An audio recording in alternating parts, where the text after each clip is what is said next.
Hey everyone, what I'm going to do in this video is I'm going to explain your weekly analyses assignments. Alright, first off, let's start off here in Blackboard. You go to the Assignments tab, you go to the Weekly Analyses folder, and here they are. All three weekly analyses are right here. The first one is due Tuesday, August 31st.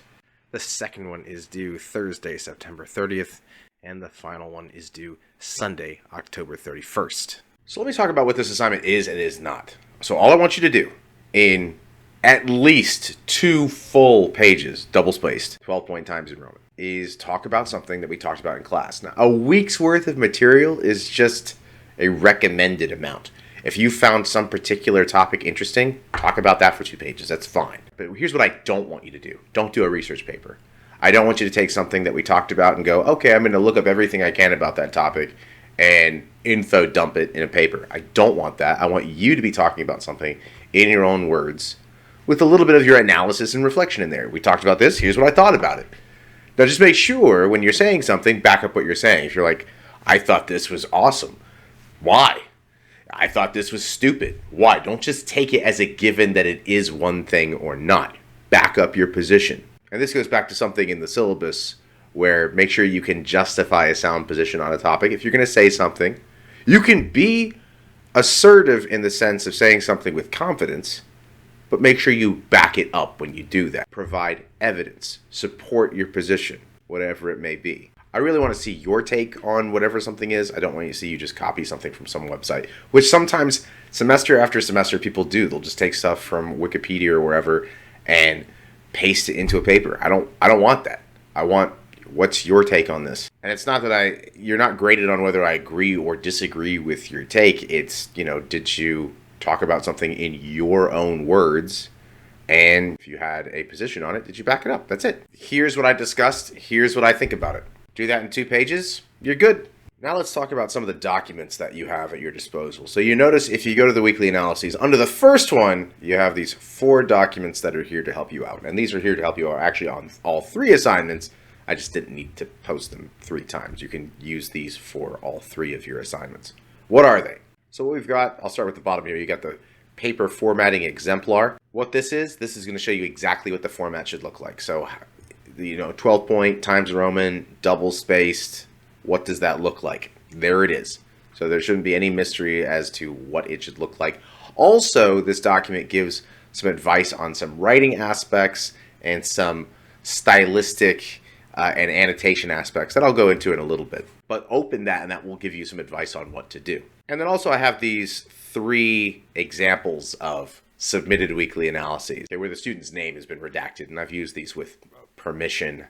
And we have 3 examples. One that was great, one that was okay, and one that was terrible. And all these are in Microsoft Word, so all you gotta do is click on them and it will download it, and you open it up in either the desktop version of Microsoft Word or in the online version of Microsoft Word. Let's start with the formatting exemplar. So when you download it, it looks like this. It gives you an example of what a title page should look like. Notice there's no page number on the title page, but the first actual page says page 1, so I'll just say that as a bit of advice. Sometimes people put this as page 2 or put like a page 1 here or a page 0 here. All these are minor things, but I want to go ahead and point that out. So this is really here to show you here's what it should look like. Title page, just put whatever your topic is here. Okay, and you don't need to say cover page for manual, Chicago manual style. That's just here to tell you what this is doing. And then once you get into it, so if we come here, and keep in mind that like this says a different class name, you're in Philosophy 110, Introduction to Ethics. Notice we get right here into the thick of it. A couple things I want to point out. One, here's how page 1 looks. Notice the last name and page number, top right header on every page. Replication of the title here, and then get right into it. Like, don't put a lot of people do this thing where they put like a bunch of space in here like this and start like right here. No. Don't do that. Start right here. And what you'll see throughout here is throughout this document, there are all these comments I have on the right side. And if for some reason it doesn't show up, go to the review tab in Word and hit view comments if you're not seeing them. And this gives you like bits of advice on what to do. So this says like, here's how to do this heading. It says some stuff on make sure you avoid doing this kind of thing in your writing. So all these examples of what to do and what not to do in your writing. Some of the things are stylistic, again, about where do I put a period in quotation marks? How do I use quotation marks? What do I use if I use a big quotation? And for the most part, you shouldn't be putting big, thick quotations in your paper anyway. But all the kinds of little bits of advice on how do I cite something if you need to cite something. Again, you don't need any outside sources for this assignment whatsoever.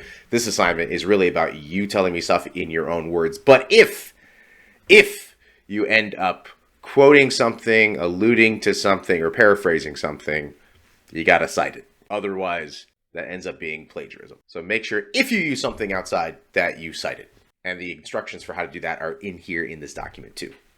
With using the outside sources, this shows you how to make the footnotes and how to also make a works cited page. Again, this one, you'll notice this looks big here. This is just because here's an example of a bunch of ways of how to cite different things. That's the point. You don't need a single citation for this paper. Like, you don't need to get any outside sources. But if you use one for some reason, make sure your bases are covered.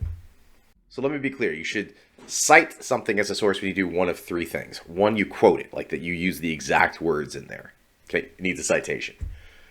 Two, you paraphrase it. That is, you kind of say in your own words what something else says, but you're getting it directly from there still needs a citation, even if you're paraphrasing. And then also, if you allude to it, even if you're referencing something in passing and you actually don't quote it or paraphrase it, that needs a citation as well because you're still referencing it. Okay, so those are the three times it requires citation. If you quote, paraphrase, or allude without providing a citation or a reference, that's plagiarism. So make sure you don't do it. And that's not true just for this class. That's true across the board, period, in all of academia. If you're doing one of those three things, make sure you cite your sources. And so with plagiarism, it's better safe than sorry. If you're like, should I cite this? Err on the side of caution. Okay, even if you end up having too many citations in something, I'd rather that than something's not cited and you end up getting a 0 for plagiarism. Don't do that. All right, now let's talk about the so-called good weekly analysis example that you have up on Blackboard. So let's look at what we got here. We got a cover page that looks well put together. It's got last name and page number in the top right header, not in the body of the paper. This is divided into paragraphs. Okay, it's at least 2 full pages. That's your minimum there. All right, that's a good frame of reference. Look, it didn't just make it to page 2. It got all the way up to the end of page 2. That's what you want. That's the threshold you want to get through. Not to here to this point. Like, oh, I made it 1.5 pages. No. I did 1 3/4 pages. No. 2 complete pages. That's the minimum for the assignment. At the same time, don't write 8 pages either. Just 2 full complete pages. You do that, you write about something that we talked about in class in a minimum of 2 pages, it's really difficult to screw up this assignment. And notice here on this one, there's no footnotes. There's no works cited page because this person didn't use any outside references. Still good. And this one's fine. It made an A. It's not perfect either. It's got some issues in here where you'll notice the blue line comes up with some grammar things. Sometimes there are a couple of, like this, there's a period here outside of quotation marks. The period should be inside the quotation marks. There's a couple of things in here that aren't perfect places where there should be maybe a comma after therefore. Still good. Okay, and for a first outing, as long as you get it in, even if there are errors in it, you get it in and you do what the assignment says on a weekly analysis 1, you're good. I will give you a lot of feedback on here's things that you shouldn't do. So on your subsequent analyses, make sure the things that I comment on, avoid those in future submissions. All right, let's take a look at the next one. This is the so-called bad one. This thing has some good things going for it, but then some problems. So if I were to give this a grade right now, looking at it, it's at least trying, but it's still not up to par. So probably we're talking high F, low D, probably high F, like in the 50s. Now listen, a 50 is still better than a 0. So if on your first analysis you turn something like this in, this is still better than not doing anything at all. Now on a third analysis, like the last one of the semester, this one would be a low F, because at that point you should know better. But let me say what this has going for it that at least warrant some kind of accolades. It's got that last name and page number in the top header. It's got a heading. It looks like it's at least trying to talk about some of the course material. What's the problem? Well, despite being put into paragraphs, which is another good thing going for it, it's not even a page. Okay, if it were this caliber, but maybe made it to the page and a half mark, we're talking maybe upper D, lower C at that point. Okay, because at least here the problem is, for a 2-page paper, we're not even at the 50% mark of the work that needs to be done. So that's the issue. Really here, the issue here is length. I could tell this person was trying, didn't quite meet the mark in terms of the substance. So here the issue is, despite these mistakes, if this person actually had done 2 pages, had made it to the 2-page mark, I think they would have made the grade for this assignment. For weekly analysis 1. You did your work, you talked about something that we talked about in class in 2 pages. Yeah, there were spelling errors, yeah, there were grammar errors, yeah, there were those kind of problems, but you did the assignment. Here, this is not completed. And so, frankly, for really doing less than half the work, I think giving half the grade is generous. Again, here the problem is length. Make sure you get at least those 2 pages in. Any less than that, you're just scraping points away from yourself. All right, this is the terrible one. Now, this one you might look at it and think, next to the bad one, hey, this looks about the same length. Honestly, I can tell that this person's not even trying. Why do I say that? Well, because despite looking like a good amount of substance, none of the formatting here is correct. None of it. There's no last name and page number in the header.